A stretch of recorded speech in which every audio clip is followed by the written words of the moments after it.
बहुत बहुत शुक्रिया मान साहब। आप सब लोगों को मेरा नमस्कार, सबको मेरा प्रणाम। आवाज़ आ रही है सबको?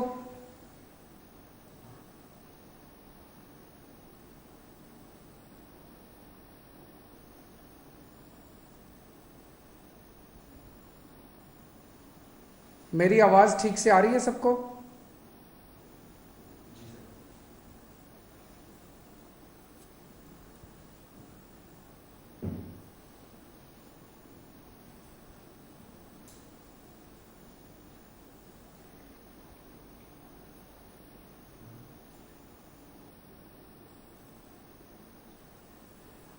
आज मैं बहुत खुश हूँ और बहुत भावुक महसूस कर रहा हूँ। उसके दो कारण हैं। एक तो पंजाब के लोगों ने जितना प्यार दिया, अभूतपूर्व प्यार दिया, इतने वोट दिए, इतने वोट दिए, इतनी सीटें दी, सारे पुराने नेताओं को हरा दिया। एक तो वो कारण है। और दूसरा कारण है, जिस तरह से पिछले कुछ दिनों में मान साहब ने जबरदस्त काम करके दिखाया पंजाब के अंदर। 16 तारीख को उनका शपथ हुआ, 19 तारीख, आज 20 तारीख है, 3 दिन, केवल 3 दिन हुए हैं। और 3 दिन में मान साहब तो सी कमाल कर देता। सारे पंजाब क्या पूरे देश में मान साहब की चर्चा हो रही है कि क्या गजब का काम मान साहब ने करके दिखाया है। We are really proud of you Mann Sahab. जिस तरह से आपने ओथ के वक्त पूरे पंजाब के लोगों को बुलाया, 3 करोड़ पंजाब के लोगों ने शपथ ली। मेरे पास ढेरों मैसेज आए, मेरे पास ढेरों लोगों के फ़ोन कॉल आए कि सर आज मैं भी टीवी के सामने बैठ के मैंने भी शपथ ली। जितने लोग वहाँ गए थे उनको भी ये लगा, पंजाब के लोगों को पहली बार ये लगा कि वो मुख्यमंत्री बन रहे हैं। ये बहुत बड़ा एहसास था पंजाब के लोगों को। जिस तरह से जितने ये बड़े बड़े पुराने मंत्री संतरी हुआ करते थे उनकी सिक्योरिटी हटा के और वो सिक्योरिटी जनता के लिए लगा दी गई, वो पुलिस वाले जनता की सुरक्षा के लिए लगा दिए गए, वो सारे व्हीकल जनता की सुरक्षा के लिए लगा दिए गए। जो अक्टूबर के अंदर फसलें बर्बाद हुई थी, उन फसलों का अभी तक मुआवजा नहीं मिला था।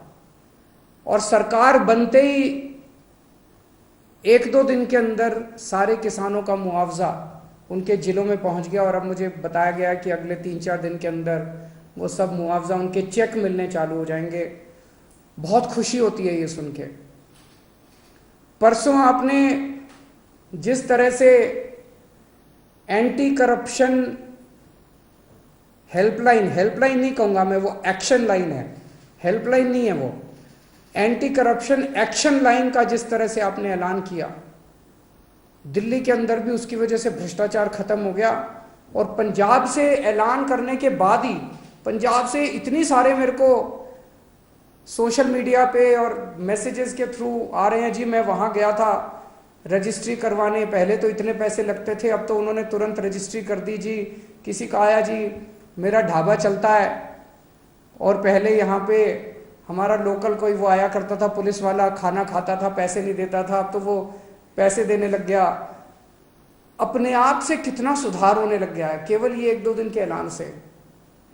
और कल जो आपने 25,000 सरकारी नौकरियों का ऐलान किया, बहुत शानदार ऐलान है। आज सबसे बड़ी समस्या पंजाब के अंदर रोजगार की है। इससे लोगों के अंदर एक विश्वास पैदा हुआ है। लोगों को हमसे उम्मीद थी, लोगों को यह लगता था इन लोगों ने दिल्ली में अच्छा काम किया, चलो इनको वोट दो, वोट देंगे तो दिल्ली पंजाब में भी शायद अच्छा काम कर दें। लेकिन पिछले 3 दिनों के अंदर मान साहब आपने जो ऐलान किए और जो काम करके दिखाया है, वो उम्मीद अब धीरे धीरे लोगों की विश्वास में बदलती जा रही है। ये बहुत बड़ा काम है। आपको बहुत बहुत बधाई देता हूँ। बहुत शानदार जीत बहुत शानदार शुरुआत है आपकी। भगवान से प्रार्थना है, वाहिगुरु जी से प्रार्थना है कि आपको इसी तरह से शक्ति दे, ताकत दे और आप इसी लगन के साथ पंजाब की सेवा करते रहें। एक तरफ आप इतना शानदार काम कर रहे हैं, आपने ओथ भी ले ली, हमारी सरकार भी बन गई, हमारे मंत्री भी बन गए, इतने सारे काम भी कर दिए। भारतीय जनता पार्टी है जो 4 राज्यों में जीती थी, अभी तक उनसे सरकार नहीं बन पा रही। अभी उनके लड़ाई झगड़े चल रहे हैं, किसको मंत्री बनाएं, किसको ये बनाएं, किसको वो बनाएं। काम तो वो क्या करेंगे, उनसे उनकी सरकार ही नहीं बन पा रही। कैबिनेट में जो मंत्रियों को कल शपथ दिलाई गई थी, मैं उनको बधाई नहीं दूंगा, मैं उनको शुभकामनाएं दूंगा। भगवान से प्रार्थना करूंगा कि आप सब लोग जो जिम्मेदारी आपको दी गई है, वो जिम्मेदारी आप लोग पूरी लगन, मेहनत और ईमानदारी के साथ पूरी करेंगे। एक एक व्यक्ति के ऊपर निगाहें हैं लोगों की, समय कम है। अभी अभी मान साहब ने कहा कि 70 साल खराब कर दिए हम लोगों ने। 75 साल हो गए आज़ादी को, 75 साल हमने खराब कर दिए। अब टाइम कम है। हर एक मंत्री को मान साहब टारगेट देंगे, भाई तुमको इतने दिन में इतना काम करना है, इतने दिन में इतना काम करना है, इतने दिन में इतना काम करना है।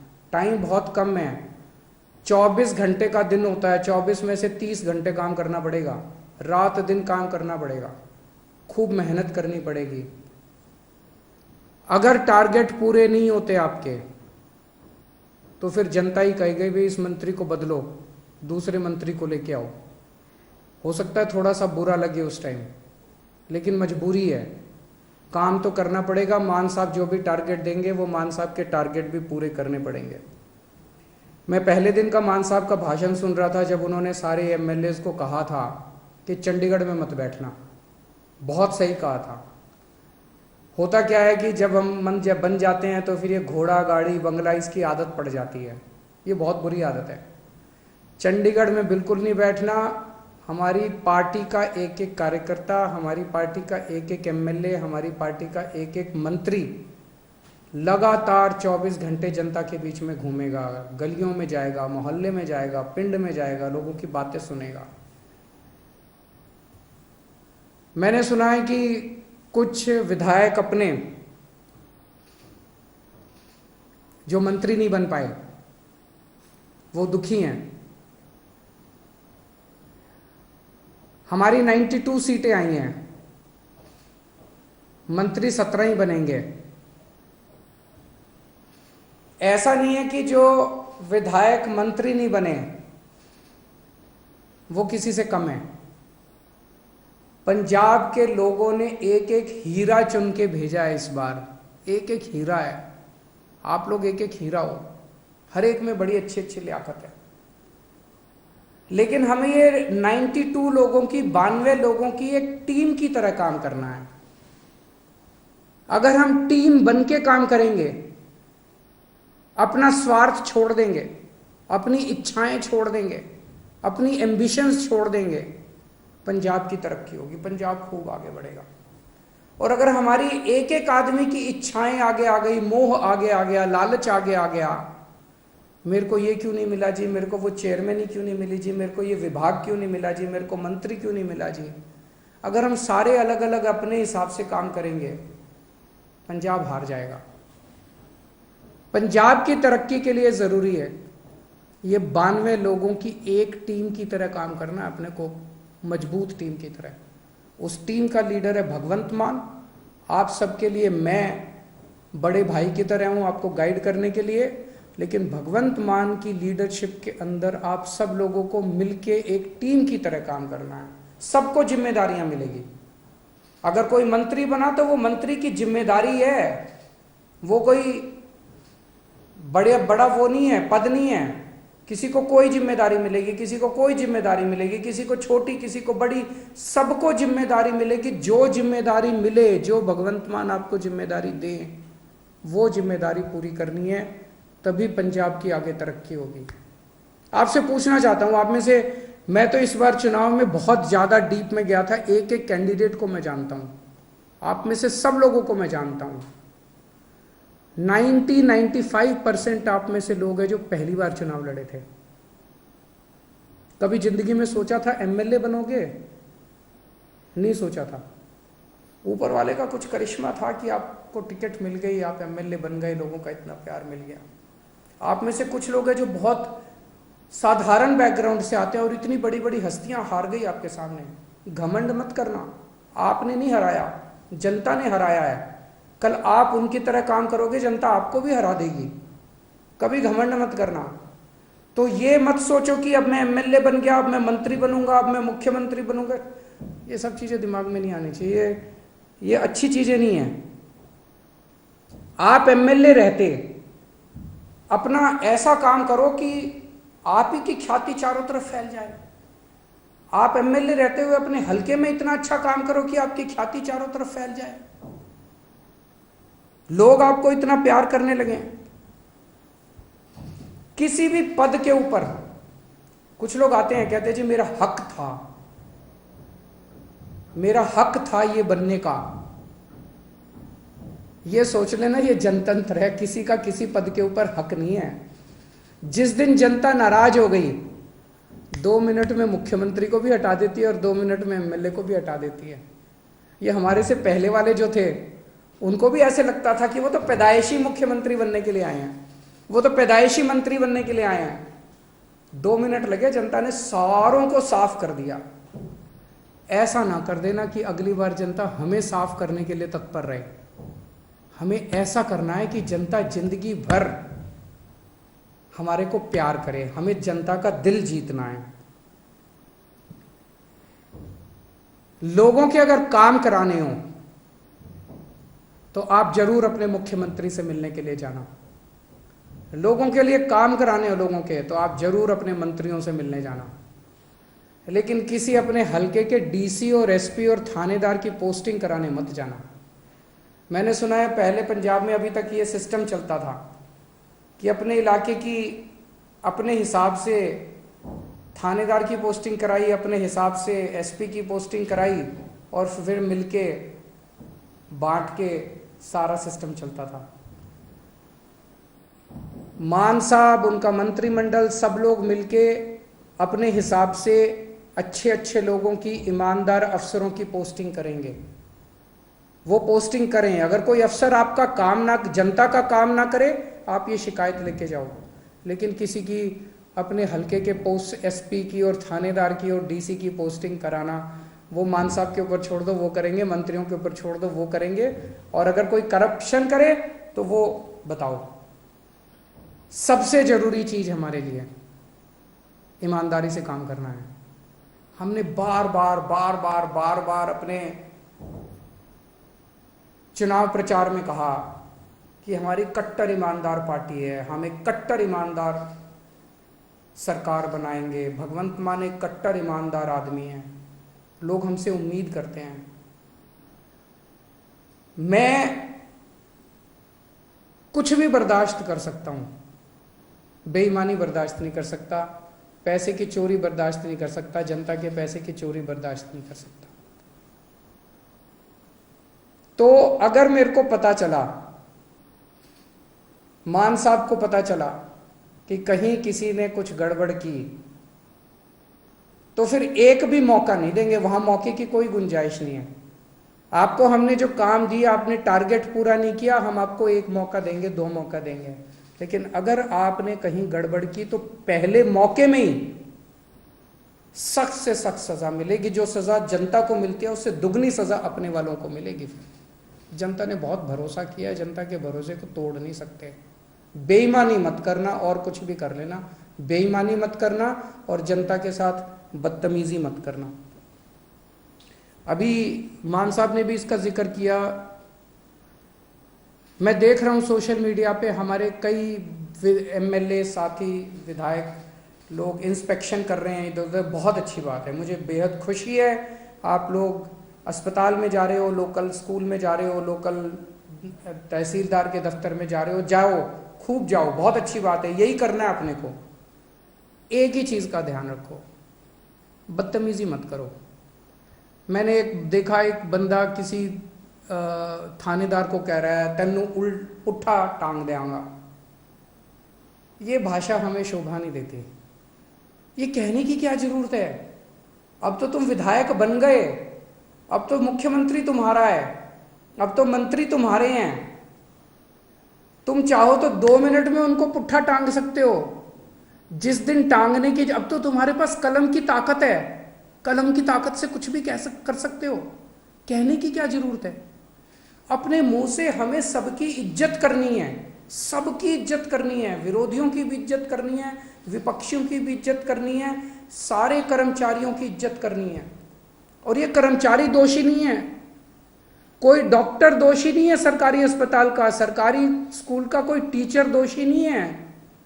अभी तक सिस्टम ही ऐसा था, सारा सिस्टम खराब था।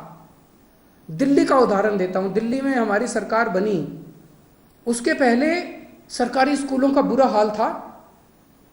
यहां पे कहते थे कि सरकारी टीचर तो आलसी होते हैं, पढ़ाना नहीं चाहते, काम नहीं करना चाहते। टीचर आती हैं और पेड़ के नीचे बैठ के स्वेटर बुनती रहती हैं, खूब कहते थे। हमने आने के बाद इन सारे टीचरों को इज्जत दी, सारे डॉक्टरों को इज्जत दी, सरकारी स्कूल के अस्पतालों के डॉक्टरों को, टीचरों को इज्जत दी। और आज इन्होंने करिश्मा करके दिखा दिया, सिस्टम बदल गया।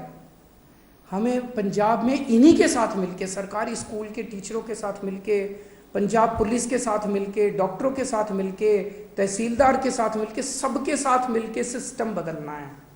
आप देख रहे हो ना, इतनी सारी सोशल मीडिया पे आ रही है कि सिस्टम ऑलरेडी बदलना चालू हो गया। तहसीलदार ने ऑलरेडी सिस्टम बदल दिया, पैसे लेना बंद कर दिया है, इधर उधर सबने पैसे लेने। सिस्टम बदलना है अपने को, सबको जाके, कोई भी सबको जाके हाथ जोड़ के बात करनी है अपने को कि भाई साहब जमाना बदल गया, अब आप भी बदल जाओ। बस अगर कोई गलत काम कर रहा है, आपके कहने के बाद भी गलत काम कर रहा है, मुख्यमंत्री को जाके बोलो, जो एक्शन लेना होगा लेंगे। अपने मुंह से कुछ नहीं गलत शब्द बोलने, वो बहुत जरूरी है। सबको साथ लेके चलना है। इस बार अपने को इतना प्यार मिला है पंजाब की जनता से। मेरे को पता चला कई दूसरी पार्टियों के नेता, उनके घर में उनकी बीवियों ने और उनके बच्चों ने हमको वोट पाई है। सोच सकते हो? हमें 5 साल के अंदर लोगों का इतना दिल जीतना है, 3 करोड़ पंजाबियों का दिल जीतना है कि अगली बार इनको एक भी वोट नहीं पड़नी चाहिए। अभी तो इनके बच्चों ने और बीवियों ने डाली, अगली बार इनके वोट भी हम ही पड़ेंगे। अपने को ऐसा माहौल तैयार करना है। मैं अंत में सभी पंजाब के लोगों को बहुत बहुत बधाई देता हूं ये इनकलाब लाने के लिए। सभी हमारे वॉलंटियर्स को, बहुत मेहनत की हमारे वॉलंटियर्स ने, रात दिन एक कर दिया, बिना किसी ख्वाहिश के, निस्वार्थ भाव से पंजाब के लिए। उन सभी वॉलंटियर्स को मैं सलाम करता हूँ। मैं मान साहब को और सभी विधायकों को जो जो जीते हैं, उन सबको विधायकों को मैं बधाई देता हूँ इस शानदार जीत के लिए। मान साहब ने इतना शानदार नेतृत्व किया पंजाब का प्रधान होते हुए, उनको बधाई देता हूँ। जरनैल सिंह जी जो पंजाब के प्रभारी थे, उन्होंने बहुत शानदार प्रभारी का पद संभाला, उन्हें बधाई देता हूँ। राघव चड्ढा जी जिन्होंने पूरे पंजाब कैंपेन के अंदर सह प्रभारी का बहुत अच्छा काम किया, उन्हें बधाई देता हूँ। और अंत में अगर मैं डॉक्टर संदीप पाठक को बधाई और शुक्रिया नहीं दूंगा तो कुछ कमी रह जाएगी। उन्होंने पीठ पीछे रह के जिस तरह से शानदार संगठन तैयार किया, शानदार कैंपेन डिज़ाइन किए, शानदार पूरा पंजाब का कैंपेन संभाला, मैं उन्हें बधाई देता हूं। और उम्मीद करता हूं कि आने वाले 5 साल के अंदर हम सब मिलके पंजाब को ठीक करेंगे। बहुत बहुत शुक्रिया। वाहिगुरु जी का खालसा, वाहिगुरु जी की फतेह।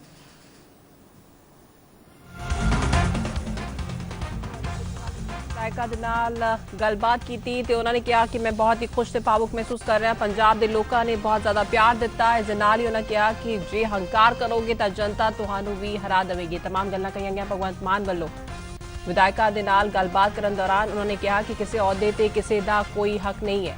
ਇਸ ਦੇ ਨਾਲ ਹੀ ਅਰਵਿੰਦ ਕੇਜਰੀਵਾਲ ਨੇ ਕਿਹਾ ਕਿ ਬਦਲੀਆਂ ਕਰਵਾਉਣ ਦੇ ਲਈ ਸੀਐਮ ਕੋਲ ਨਹੀਂ ਜਾਣਾ ਹੈ, ਸਗੋਂ ਲੋਕਾਂ ਦੀ, ਜਨਤਾ ਦੀ ਜੋ ਮੰਗਾਂ ਹੈ ਉਸ ਨੂੰ ਲੈ ਕੇ ਸੀਐਮ ਕੋਲ ਜਾਣਾ ਹੈ। विधायक अफसरां दी बदलियां 'ਚ दखल ना देन। इस दे नाल ही कहा कि किसानां दा मुआवजा जो है उन्हां दे जिलियां 'ਚ पहुंच गया।